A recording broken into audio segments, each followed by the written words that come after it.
Hello and welcome to UAN Governmental Fund Accounting Course 103. In this video, we're covering budget changes in Chapter 1 of 3. The additional chapters in this series are Budget and Cash Management and Debt and Projects. Let's begin. At some point, you will have to address changes to the resources available certified on the amended certificate or board legislated appropriations. Although you also have to monitor cash for projects and purchases, you must remember that the availability of cash and the management of the budget components are different issues. In this chapter, we are addressing budget, not cash. Changes to the budget can require changes to only one or both components. You must understand the difference between the two components in order to follow the right path. It's easy to be confused like this guy about which components should be changed when you don't understand their individual purpose. The amended certificate is only the certified resources available that establishes the maximum the board can appropriate. And the appropriations are adopted by the governing board in the form of legislation at meetings. The book contains a nice review of what you've learned about these components in the chapter overview, and I recommend you pause the video and read this section to refresh your memory before continuing the video. Now that you've refreshed your memory on the purpose of each budget component, let's talk about the basics of when changes would take place. When you need to change the certification of resources available, you request an amended certificate from your county auditor. You would do that if you receive additional money that's not already been certified, or if you discover a loss of revenue that needs to reduce the certified resources available. When changes to the board-adopted appropriations are required, they would either be supplemental, meaning they increase or decrease the current appropriations, or reallocation of the unencumbered appropriations between appropriation accounts within a fund. Reallocation does not change the total fund appropriations. Supplemental appropriations always require board-adopted legislation. Reallocations may require board-adopted legislation when outside the fiscal officer's legal level of control. So make sure that you verify your legal level of control and get board-adopted legislation when required. We're going to cover legal level of control in more detail in just a few minutes. The fiscal officer and governing board should always be aware of the remaining resources available for appropriation in each fund. If 100% of the resources available weren't appropriated at the beginning of the year, the board can adopt supplemental appropriations. But you need to know the amount of resources still available. I like to call this the apples to oranges comparison. You need to compare the apples, your certified resources available, to oranges, your current adopted appropriations. The UAN software contains many reports useful in monitoring the components of the budget. One of the most useful reports is a budgetary report, comparison of budget and appropriated. This report pulls the two components of the budget into one report for comparison purposes. The chart on the screen shows an excerpt of the UAN comparison of budget and appropriated report. The total estimated resources column represents the amount the board has authority to appropriate by fund. This column matches the current amended certificate's total resources available. The final appropriation column represents the amount the governing board has already appropriated by adopted legislation. The last column, labeled variance, shows the difference between the two. It is the amount of the resources still available for appropriation by fund. If the variance of a fund is 0, like the Road and Bridge Fund on the chart, then there are no more resources available for the board to appropriate. The other funds listed in this sample still have available resources the board could appropriate by the adoption of legislation. Once adopted, the fiscal officer enters the supplemental appropriation budgets. This would increase the final appropriation column and reduce the variance.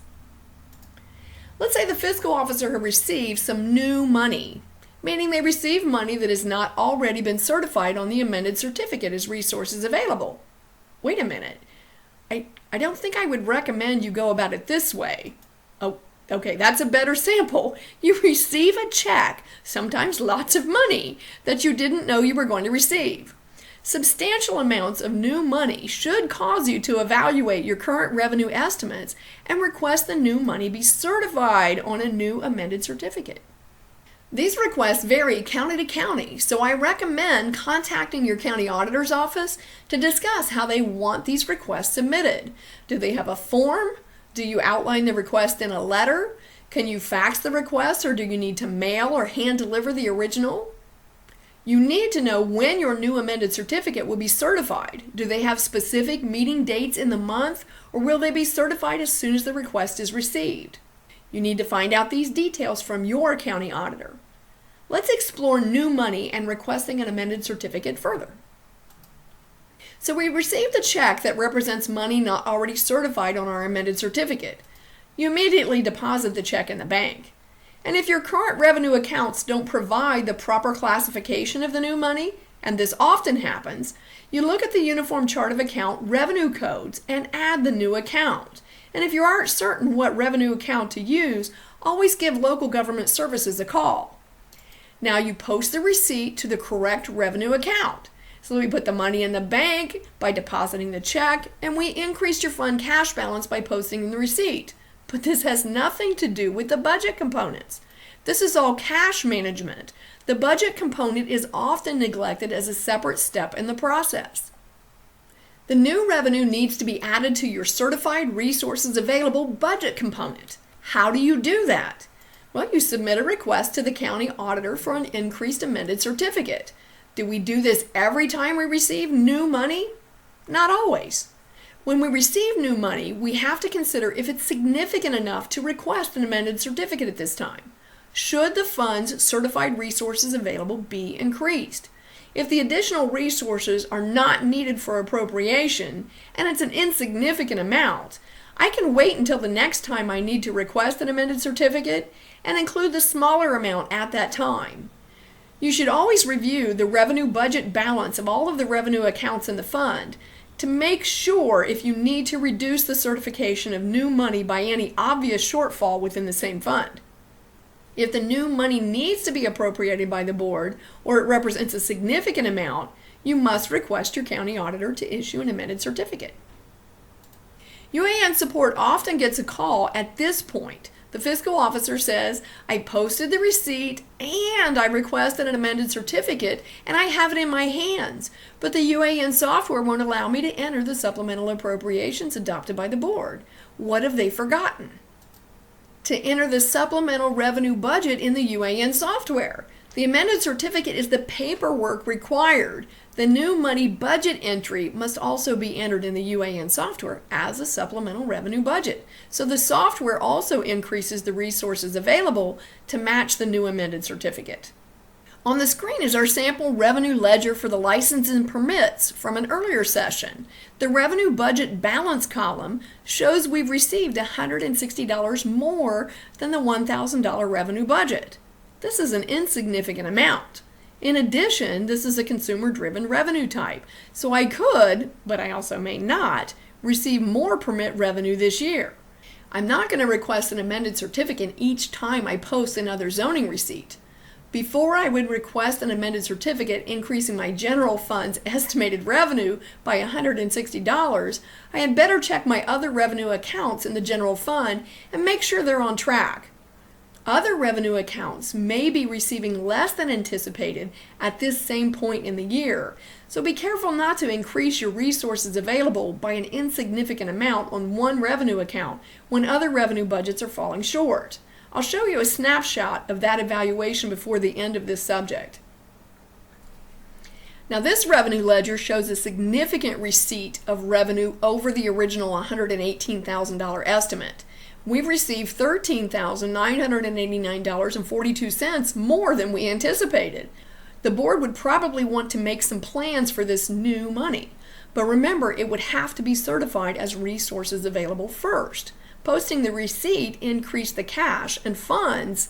However, the budget component needs to be managed to make the resources available for appropriation. So before you send a request for an amended certificate to the county auditor, you should consider if a mistake has been made when posting this receipt.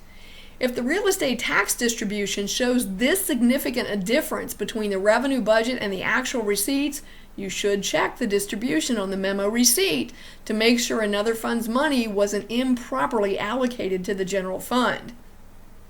If the memo receipt was posted to the wrong revenue accounts, the revenue budgets are reflecting the error, not a real substantial difference in revenue belonging to this fund. So be diligent in checking the revenue postings to make sure you aren't taking action on a posting error.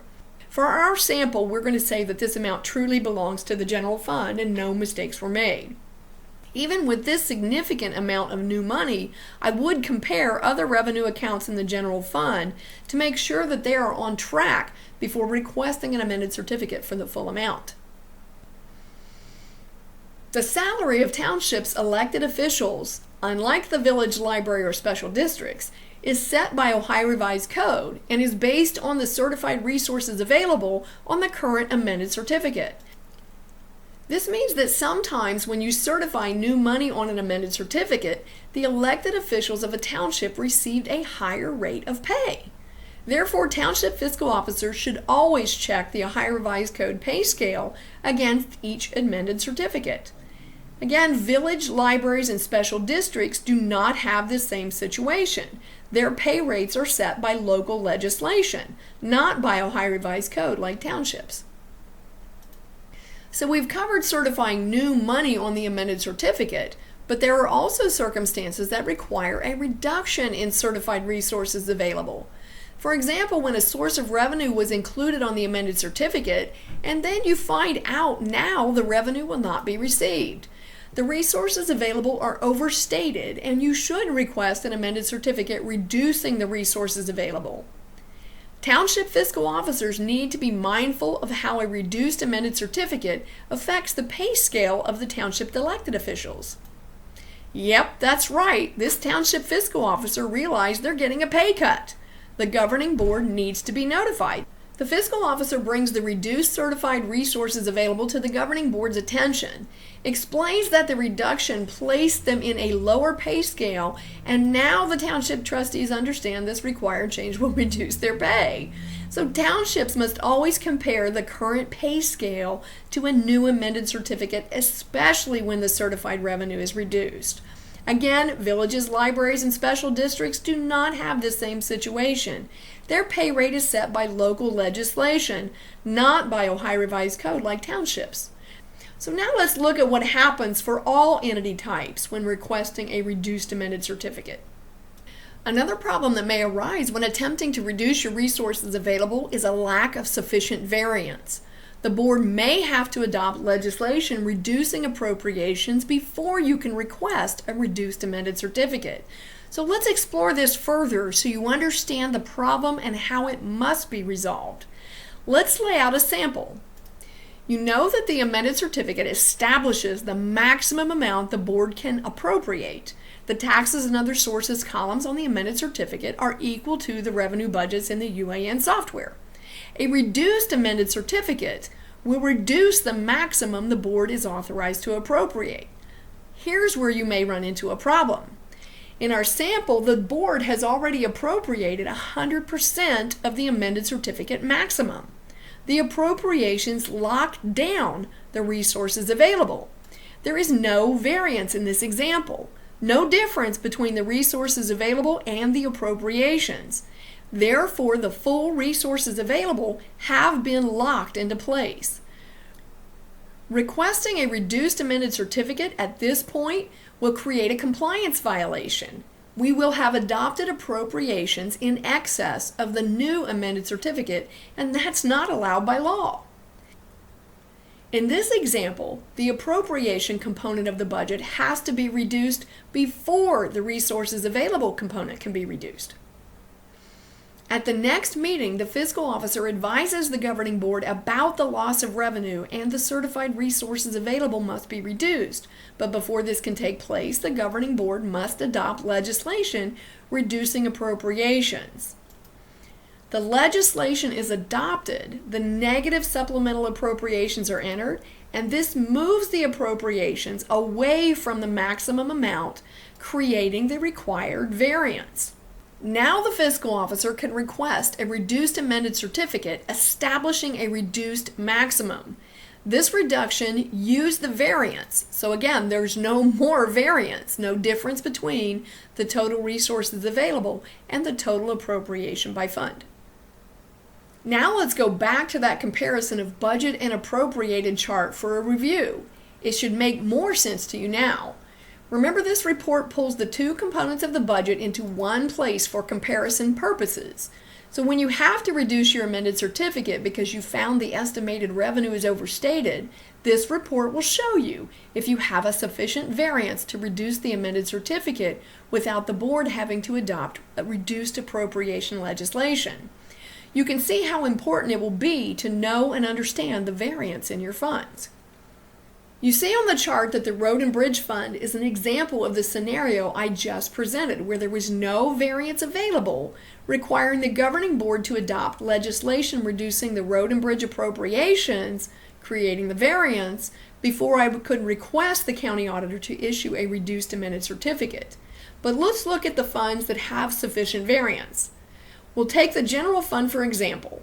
If my general fund revenues were overstated by $5,000, meaning we just found out that we're not going to receive $5,000 of certified revenue, I can see from the comparison of budget and appropriated that my general fund's variance is $20,125.69. I can request a reduced amended certificate from the county auditor without the board changing the appropriations because they haven't locked down the full resources available on the appropriation legislation. That change would look like this. When I enter the reduced revenue budget corresponding with my reduced amended certificate, the total estimated resources in the general fund are reduced by the $5,000, and my general fund's variance is reduced as well. My appropriations did not change because this component of the budget didn't require change. They were already below the reduced resources available. The Fund Accounting 103 book contains some practical examples of how loss of revenue may affect the cash flow and operations of a fund. I highly recommend you read this chapter in the book to gain more knowledge on this subject. Township fiscal officers should always keep a copy of that Ohio Revised Pay Scale in the amended certificate file, so it's always handy. The amended certificate in place when you close the year is not required to balance to the penny with the exact receipts, but it shouldn't contain grossly over or understated certified revenue. As each month passes, you should be reviewing the revenue budget balance of each revenue account and consider the revenue account and the fund's overall revenue status. This is especially important for townships because of the connection to the elected officials' pay scale, but it's also important to all entities for their annual financial reporting and audit. We have on the screen a sample revenue status for the general fund as of mid-November. So I haven't received all of my November or any of my December revenue yet, but I want to be able to discuss with the governing board the status of our revenue estimates. Let's review each revenue account and the fund's overall status. We see the individual revenue account descriptions. Their final revenue budgets, remember the revenue budgets are equal to the taxes and other sources columns on the amended certificate. The actual revenue received, this is from the posted receipts, and the budget balance indicating the difference between the revenue budget and actual receipts, and finally the year-to-date percent received. You can see how valuable this report will be in evaluating whether your actual receipts are holding up to the estimate for each account and the total fund. Now let's evaluate the content. The budget balance column shows we have received more than anticipated in some accounts and have yet to receive the full amount in others. Negatives indicate more than estimated. Positive is the amount I have yet to receive. The percent year-to-date shows the individual accounts' percent of the revenue budget received. I would have to clearly understand each account. Is it consumer-driven, like licenses, permits, and the rentals and leases? Is it received annually, like liquor permits and cigarette license fees? Received monthly, like local government distribution and interest? You really have to understand what each account represents in order to understand if your estimates are on track. If you want to know what individual receipts were posted to an account, you would look at the revenue ledger. Note how the individual accounts percent received and the total received in the fund shows me the account revenue status compared to the overall fund revenue status. I need to evaluate whether the accounts that are short will receive all or enough of the estimated revenue to offset the accounts that have received more to determine if there's a reason to request an amended certificate before year end. Notice at this point my general fund receipt total is only 1.782% over the estimated revenue. Not so much that I would consider a change at this point. I'm sure I will receive one more local government distribution and my November and December interest before year end, but I can't really be sure I'll receive anything else. Carefully evaluate each fund by account and fund total. Townships, make sure your salaries have not been inflated by grossly overestimated revenue. Keep in mind your annual financial report will contain exact receipt figures compared to the estimates. That's the purpose of the annual financial report. The purpose of the amended certificate is not to document exact revenue. It's the certification of estimated resources for the purpose of appropriation. So you need to make sure that your fund's total revenue estimates are not grossly over or understated. Ideally, each fund's total, taxes and other sources on the amended certificate, should be equal to or slightly under the total receipts. It is far better to end the year with slightly under certified revenue than overestimated revenues that were not received. So as you approach year end and are evaluating whether the amended certificate should be adjusted one last time, you need to know two more details. When is the last date your county auditor can certify a new amended certificate? Will they have a special year-end meeting, or do you have to request this earlier in December? Contact your county auditor to find out the last date you can request an amended certificate. And then only if you have to reduce your amended certificate, you need to know when your last governing board will meet before the last opportunity to get an amended certificate. If they have to reduce appropriations so you have sufficient variance to reduce your amended certificate, you're going to need a meeting of the board for legislation to be adopted, reducing appropriations. Read this section in the book for more examples and information about changing your certified resources available on the amended certificate. In Fund Accounting 102, you learned that temporary appropriations are adopted before year end to take effect on January 1st. They're limited by the official certificate and are to authorize the operations of a government entity in that temporary period of time between year end and the certification of your first amended certificate. Temporary appropriations by law expire on March 31st or when the permanent appropriations are adopted by the board, whichever occurs first. Call the county auditor to find out when you can have your first amended certificate certified in the new year, and be prepared to operate on your temporary appropriations until your county auditor issues your first amended certificate. Upon receipt of the first amended certificate, the governing board adopts permanent appropriations. And remember, permanent appropriations are for the full year and completely cover and replace temporary appropriations. Never reduce the permanent appropriations by the temporaries. Replacing temporary appropriations with permanent appropriations is the first change to appropriations in the new year. After that, changes are made as the need arises, and there are only two types. The first is supplemental appropriations. Supplementals always change the total fund appropriations. You're either increasing or decreasing the current appropriation, and you always have to stay within the certified resources available. Supplemental appropriations always require board-adopted legislation. The fiscal officer can't do this without the governing board. The second type of change to appropriation is reallocation. Reallocation is the movement of the unencumbered appropriation balance between accounts within a fund. Reallocation never changes the total fund appropriations. Reallocations do not require the board-adopted legislation when they're inside the legal level of control, but always requires board-adopted legislation when the reallocation takes place outside the legal level of control. The legal level of control must be understood and reviewed prior to reallocating unencumbered appropriations, so I better make sure you understand the legal level of control. A level of control over the appropriation budgets is established by the format of the adopted legislation.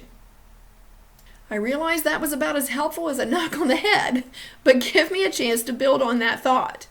The level of detail used to present the appropriation amounts by fund, program, and object code on your permanent appropriation legislation document sets the legal level of control for your entity the entire year.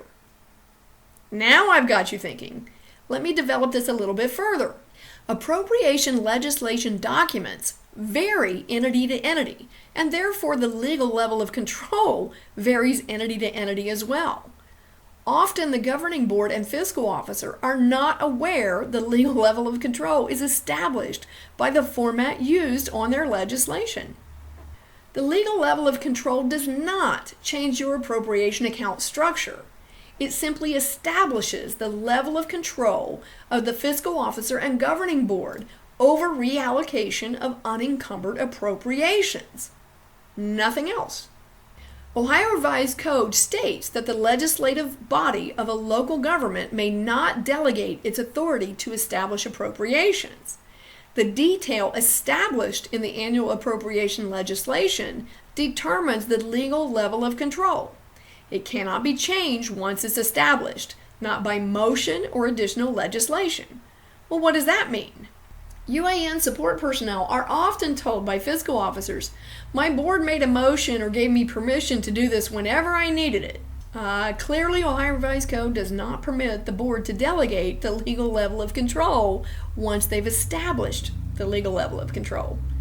So if the governing board wants the fiscal officer to have more ability to reallocate without legislation, they can establish less control next year by adopting permanent appropriation legislation with the format representing the control they want.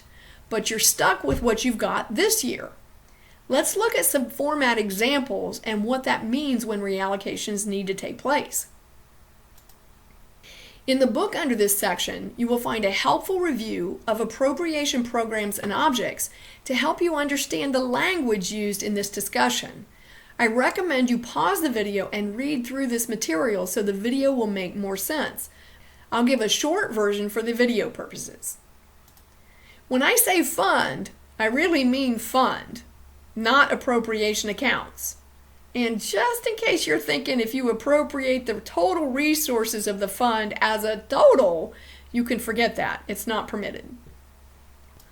When I say program, I mean the Uniform Chart of Accounts program name and number used on an appropriation account. Remember, that's the second group of numbers. The object code is the third group of numbers in an appropriation account. Object codes represent the purpose of the expenditure.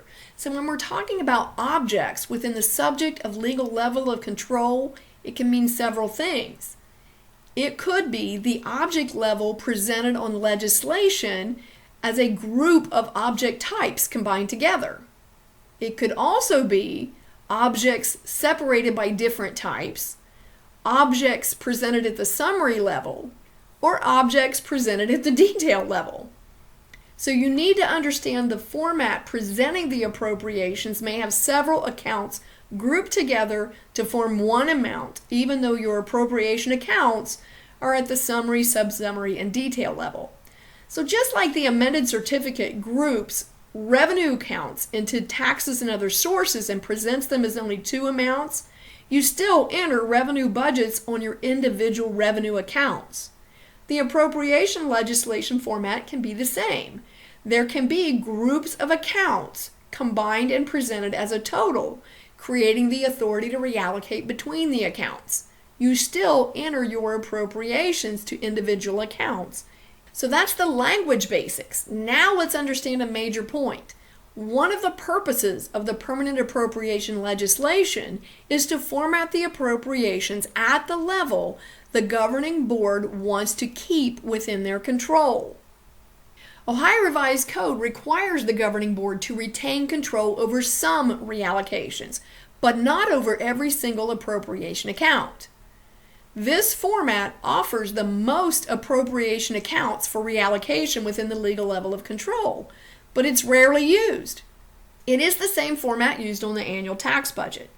The Ohio Revised Code minimum requires every fund's appropriations to be allocated to the program, and then within each of these programs, the appropriations must be allocated into the minimum of 2 object groups. Salary, meaning all of the program's appropriation accounts with a salary object code. Then all of the remaining object codes for the program can be combined into the other object group. So appropriations have to be separated by fund, then again by programs, and then into object groups, salaries, and everything else. Let's look at the first level of control, the program.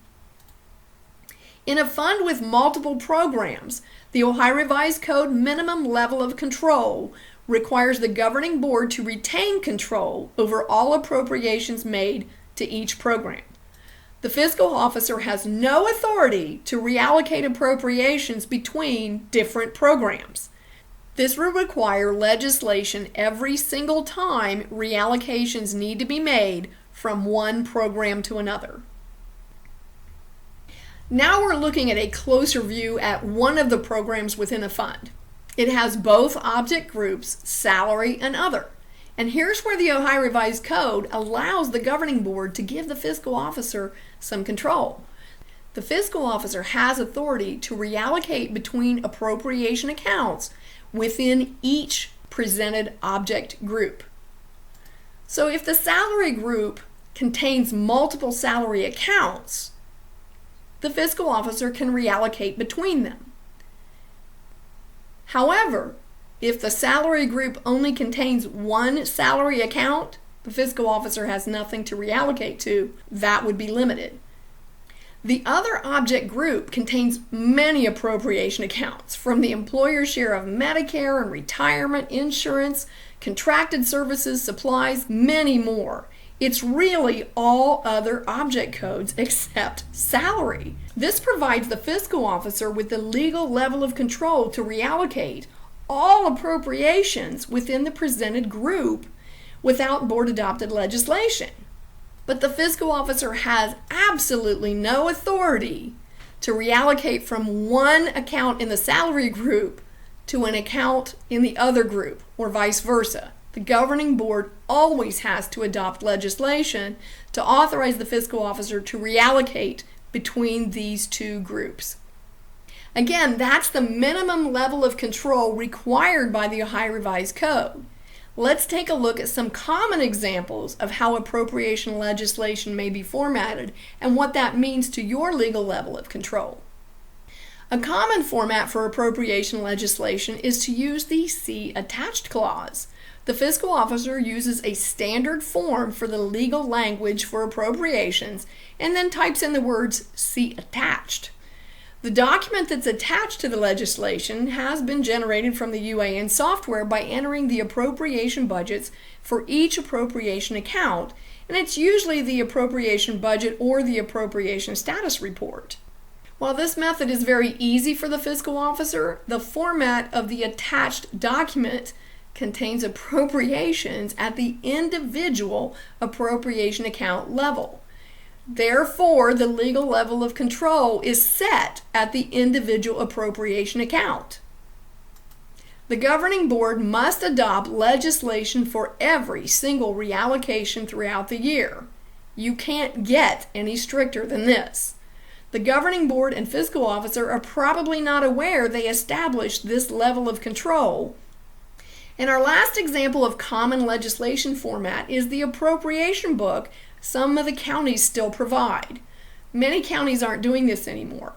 They used to mail out an 8.5 by 14-inch paper book that contains appropriation language and an area to fill out for each fund and program.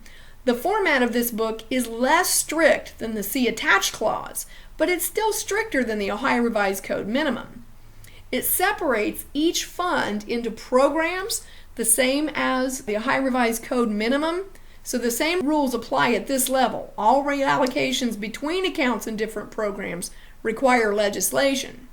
But the program objects are presented individually, as you see on the screen. Each object group contains the combined total for all the appropriation accounts with the corresponding object codes. All the salary accounts are combined into personal services, all the benefits are combined into one, and so on. When this level is used when presenting appropriations on the legislation, the fiscal officer has the authority to reallocate between accounts within the same object group of a program. But the governing board has to adopt legislation authorizing all reallocations between the object groups of the same program. So if you have 4 detailed appropriation accounts in the supplies and materials object group, the fiscal officer can reallocate between these 4 accounts without legislation. But the fiscal officer can't reallocate from, let's say, capital outlay to supplies and materials. Now that you know the board adopted permanent appropriations that are in place when you take office has already established the legal level of control that you're required to follow, be sure to look at the legislation and understand your limits, and don't cross that line without the proper legislation. Remember that the book contains more examples and more detailed information on this subject, and if it went right over your head in the video, be sure to take it the Legal Level of Control section in the Fund Accounting 103 Chapter 1 book. In this chapter, you learned changes to the resources available, the amended certificate. We talked about certifying new money and reducing the certified revenue when you have a loss of anticipated revenue. We talked about supplemental appropriations. They require board-adopted legislation to increase or decrease the amount of appropriations to a fund. We talked about the reallocation of current unencumbered balance from one appropriation account to another within a fund, and we talked in detail about the appropriation legal level of control. This completes Chapter 1 of Fund Accounting 103.